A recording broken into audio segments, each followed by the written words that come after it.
سئل على هذه الكلمة. والآن مع كلمة والأستاذ أحمد مفاجي فليتفضل مشكورا.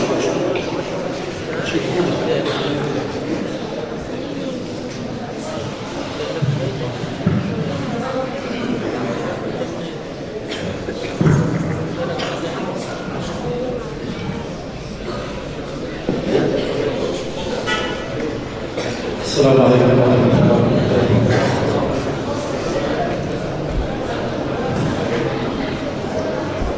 نحمد الله ونستهديه ونستغفره ونعوذ بالله تعالى من شرور أنفسنا ومن سيئات أعمالنا، فإنه من يهد الله فلا مضل له ومن يضلل فلا هادي له، وأشهد أن لا إله إلا الله وحده لا شريك له، وأشهد أن محمدًا عبده ورسوله أدى الأمانة وبلغ الرسالة ونصح الأمة، فكشف الله تعالى به الأمة وتركنا على المحجة البيضاء ليلها كنهارها لا يزيغ عنها إلا هالك. عذرا إذا كنت أتحدث في حضور فضيلة الدكتور أحمد بشار ويسمح لي بذلك واستئذاني، وعذرا إذا كنت أتحدث في وجود علمائنا الأجلاء الأفاضل وأنا لا أستحق هذا، ولكن هذه منة من الله سبحانه وتعالى وفضل على أهل القرآن الذي جمعنا في هذه البلدة الطيب أهلها، جمعنا كتاب الله سبحانه وتعالى في هذا المكان الطيب وهو بيت الله تعالى. القرآن كتاب الله الذي يظفر بالمعاني. الله سبحانه وتعالى أنزله على قلب نبيه محمد صلى الله عليه وسلم ليخرج الناس من الظلمات إلى النور بإذن ربهم إلى صراط العزيز الحميد. فضل القرآن على أمة محمد أنه يخرج الناس من جحافل الظلمات إلى نور الله سبحانه وتعالى، يأخذ بأيديهم ويبصرهم ليسلكوا طريق رب العزة جل وعلا الذي تنتهي أو ينتهي بجنة الخلد. نسأل الله سبحانه وتعالى أن يحشرنا مع الأنبياء والشهداء والصالحين وحسن أولئك رفيقا. تقول السيدة عائشة رضي الله تعالى عنها وأرضاها: الماهر بالقرآن أينما كان. اسمعوني نركز مع بعض 5 دقايق أو أكثر أو أقل، نركز وناخد بس يعني الزبد بتاع كلام النبي صلى الله عليه وسلم، وناخد الزبد بتاع القرآن. احنا ما جمعناش هنا وجينا من القاهرة إلا علشان نكرم أولادنا، فلا زال أجبادنا الفائزين بمسابقة القرآن الكريم ذات القيمة على هذه. ف5 دقايق بس نركز، لعل وعسى أن يهدي الله سبحانه وتعالى بك أحدا، فذلك خير لك من الدنيا وما فيها. تقول السيدة عائشة رضي الله تعالى عنها وارضاها: الماهر بالقرآن مع السخوة الكرام البررة، والذي يقرأ القرآن ويتتعتع فيه وهو عليه شاق فله أجران: أجر القراءة وأجر التعتعة. يعني لو واحد بسيط بيقرأ على قده، يعني بيتتعتع في القرآن، فما يملش من قراءته، هو يحاول وربنا سبحانه وتعالى يتقبل منه ويعطيه أجران: أجر المشقة وأجر الاجتهاد. القرآن فيه خبر ما قبلكم ونبأ ما بعدكم وحالكم الذي نحن فيه الآن. فهو الذي أخبرنا كيف نعيش ستر هذا الصخور بعد أن يولد المرء، كيف يعيش في تقوى الله سبحانه وتعالى ويتقي الله ولا يكذب ولا ينافق ولا يتطاول، يكون عبدا تقيا. القرآن من قرأ حرفا منه بحسنة، ولا يقول ألف لام ميم حرف، ولكن ألف حرف ولام حرف وميم حرف. تخيل حضرتك لو فتحت المصحف سواء الصفحة فيها 12 سطر أو 15 سطر، عد كده كم كلمة موجودة في المصحف، كم كلمة موجودة في الصفحة اللي حضرتك هتقراها. طب الصفحة دي هتاخد من حضرتك وقت قد إيه في القراية؟ دقيقة ولا دقيقتين؟ حضرتك عارف إن كل حرف بحسنة، والحسنة ب10 أمثالها، والله يضاعف لمن يشاء والله واسع عليم. الكلمة اللي موجودة في الصفحة متوسطها 5 حروف، ف10 ب50. في كام كلمة بقى موجودة في الصفحة؟ يعني حضرتك ممكن تطلع ب7,000 أو 10,000 حسنة في دقيقة أو في دقيقتين. تخيل. هل حضرتك ممكن تاخد أو تعمل 10,000 سيئة في اليوم؟ استحالة. لو أنت جبار الجبارين مش ممكن تعمل السيئات دي. طب تعالى شوف ربنا سبحانه وتعالى بيقول إيه؟ إن الحسنات يذهبن السيئات. ده كلام ربنا. حضرتك لو قعدت 5 دقايق قريت صفحتين، 10 دقايق قريت 3 صفحات أو 4 أو قريت ربع أو قريت جزء، تخيل كم الحسنات اللي حضرتك بتاخده، وتخيل كم السيئات اللي حضرتك ممكن تعملها. إذن السيئات هنا أكتر. الله سبحانه وتعالى بيقول إن الحسنات يذهبن السيئات، والرسول قال كده: لا أقول ألف لام ميم حرف، ولكن ألف حرف ولام حرف وميم حرف. الله سبحانه وتعالى قال في مطلع سورة البقرة بعد بسم الله الرحمن الرحيم: ألف لام ميم. خدنا كده كم حسنة؟ 30 حسنة في 3 حروف. ألف لام ميم، ألف ولام وميم، صح؟ طب الكلام كله اللي موجود في الصفحات دي منقسم إيه؟ لحروف. فأنت هتاخد كم هائل جدا من الحسنات. فما تبخلش على نفسك، وما تبخلش على بيتك، وما تبخلش على أسرتك بهذه الحسنات. فالبيت الذي يقرأ فيه القرآن يتراءى لأهل السماء كما تتراءى النجوم لأهل الأرض. حضرتك كنت قاعد على الأرض بتبص في السماء بالليل، بتلاقي إيه؟ بتلاقي النجوم. طب الملائكة فوق برضه قاعدين يبصوا على البيت الذي يقرأ فيه القرآن، يلاقوه منور، يلاقوه نظيف. والبيت الذي لا يقرأ فيه القرآن والعياذ بالله كالبيت الخريب. نسمع كويس يا جماعه عشان البيت الذي يقرأ فيه القرآن يتراءى لأهل السماء كما تتراءى النجوم لأهل الأرض.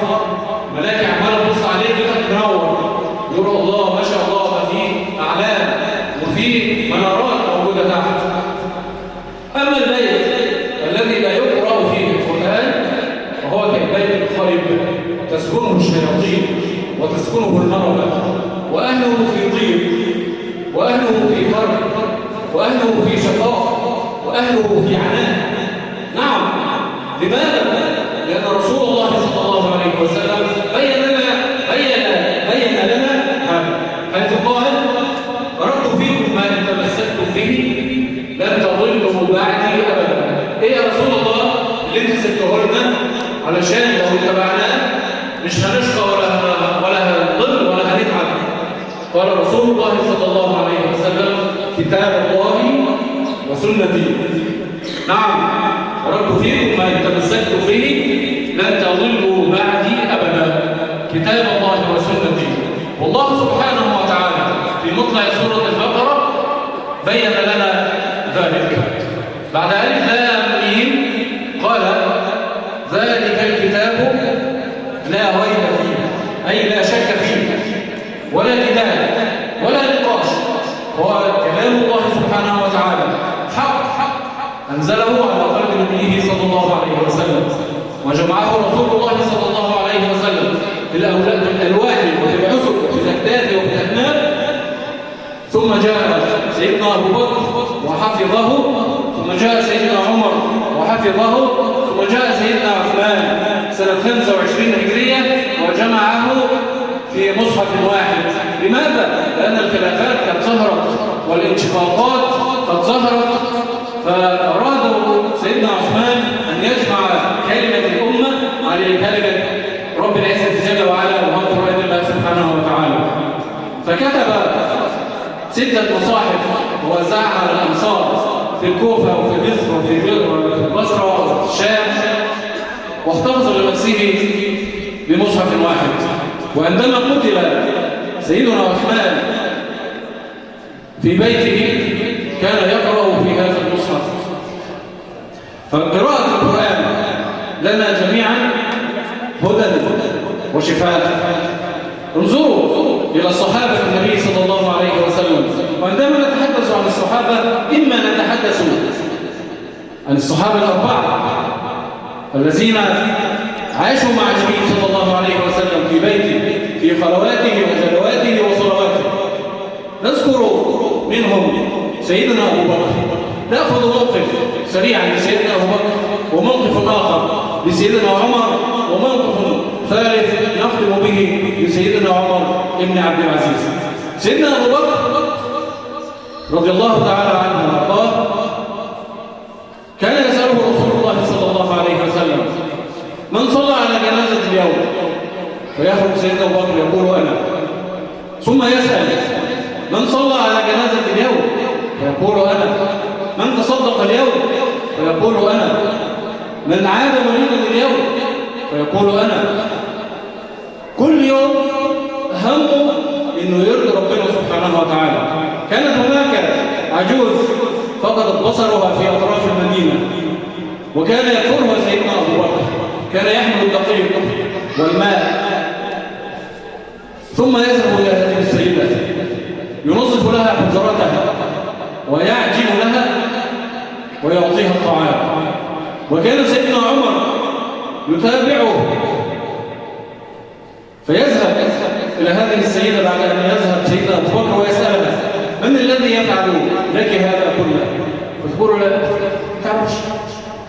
سيدنا عمر حاول يراقب سيدنا أبو بكر لحد ما لقاه وعرف إن هو سيدنا أبو بكر. فسيدنا عمر عايز يبقى زيه التنافس في الخير. ربنا بيقول من المؤمنين رجال صدقوا ما عاهدوا الله عليه فمنهم من قضى نحبه ومنهم من ينتظر. سيدنا عمر بيراقب سيدنا أبو بكر عايز يبقى زيه، وبعدين يجي يوم يلاقي نفسه أحسن من سيدنا أبو بكر ده في نفسه. ربنا الرسول صلى الله عليه وسلم في غزوة العسرة ينادي ويقول من يجهز جيش العسرة وله الجنة، فيقوم سيدنا عثمان ويدفع وينفق، ويأتي سيدنا أبو بكر بماله كله ويضعه بين يدي النبي صلى الله عليه وسلم.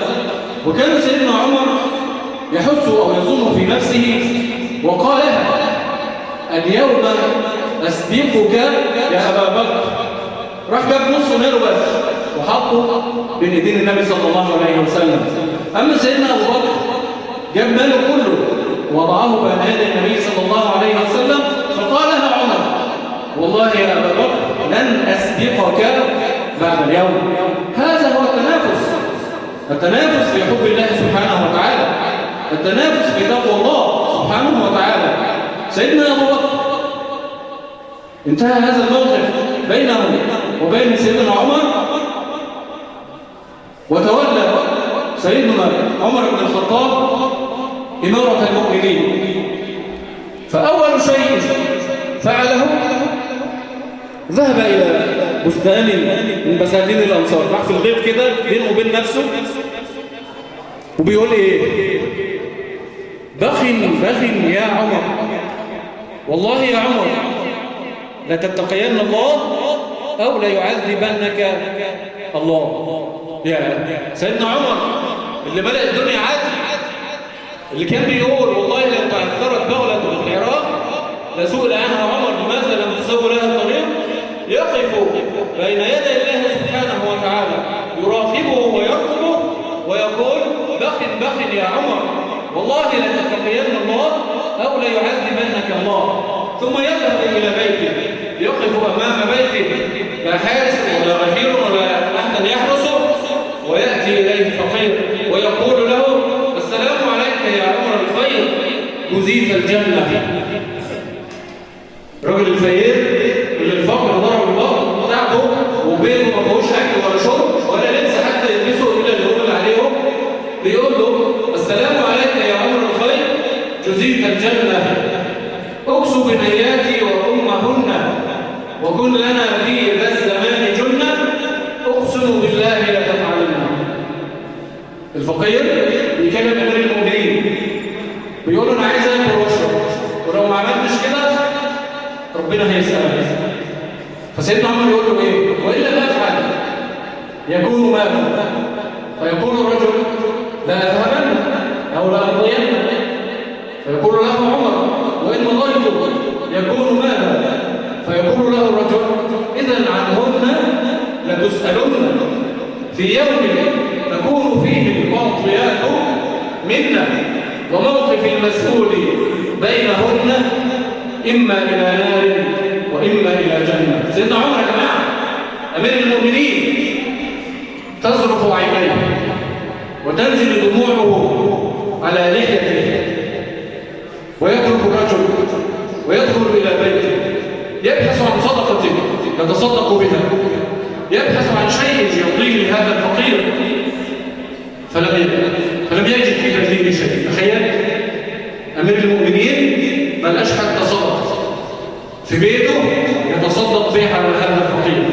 فخرج سيدنا عمر وخلع ثوبا من ثيابه التي كان يرتديها وقال له يا هذا خذ هذا ليوم تكون فيه المعطيات منا وموقف المسؤول بينهن إما إلى نار وإما إلى جنة. هذه هي تقوى الله، من يتق الله يجعل له مخرجا ويرزقه من حيث لا يحتسب. رجال صدقوا ما عاهدوا الله عليه فمنهم من قضى نحبه ومنهم من ينتظر.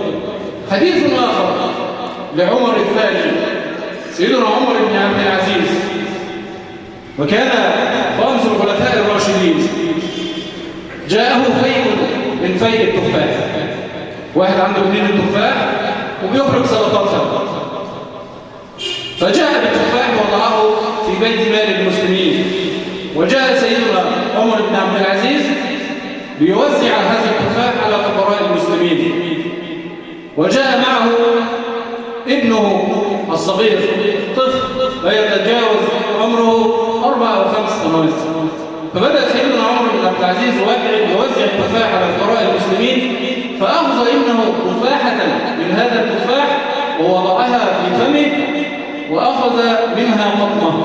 ماذا فعل سيدنا عمر؟ هل تركه وهل عيل صغير؟ لا والله، مسك فم ابنه هكذا وفتحها وأدخل أصبعه في فم ابنه وأخرج قطعة التفاح التي أكلها ابنه.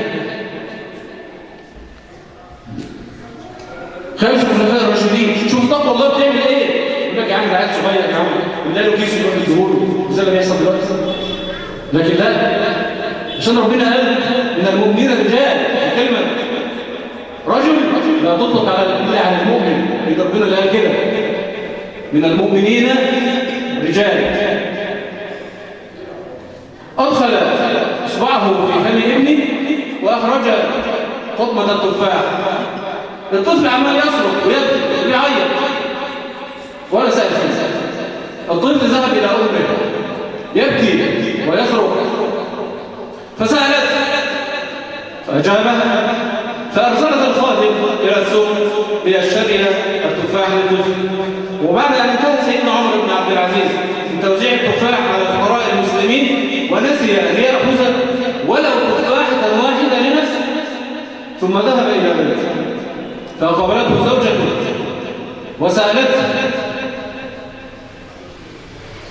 الطفل جاء يبكي ويصرخ، فأجابها، ولكنه قال: والله يا فاطمة، وأنا أضع أصبعي في فم ابني كي أنتزع منه قطعة التفاح، والله وكأني أنتزعها من قلبي. سيدنا عمر ما كانش قاسي ولا حاجة، كان رفيق جدا، ولكن هو شاف ان ابنه ملوش في التفاحة دي، وشاف ان ده مال المسلمين ما ينفعش ابنه ياخد منه. ثم اشتم رائحة التفاح في بيته فسألها: يا فاطمة، من أين لكم بهذا التفاح وأنا لم أرسل أو لو لم آتي لكم ولو تفاحة واحدة؟ فقالت له فاطمة بعد أن جاء الطفل وحكى لها، فأرسلت الخادم واشترى لنا التفاح من السوق. هؤلاء الرجال ضربوا أروع الأمثلة مع النبي صلى الله عليه وسلم، لم يبخلوا بمال أبدا، لم يبخلوا بجهد أبدا، لم يبخلوا بأي شيء في إعلاء كلمة الله سبحانه وتعالى وإظهار الحق. فعلا قالها رب العزة جل وعلا: من المؤمنين رجال صدقوا ما عاهدوا الله عليه، فمنهم من قضى نحبه ومنهم من ينتظر وما بدلوا تبديلا. أهل القرآن هم أهل الله وخاصة، أهل القرآن هم أهل الله وخاصة. وقال رسول الله صلى الله عليه وسلم: علموا أولادكم القرآن فإنه يأتي يوم القيامة شفيعا لأصحابه. اللهم اجعلنا من أهل القرآن، اللهم اجعلنا من أهل القرآن، اللهم اجعلنا من أهل القرآن.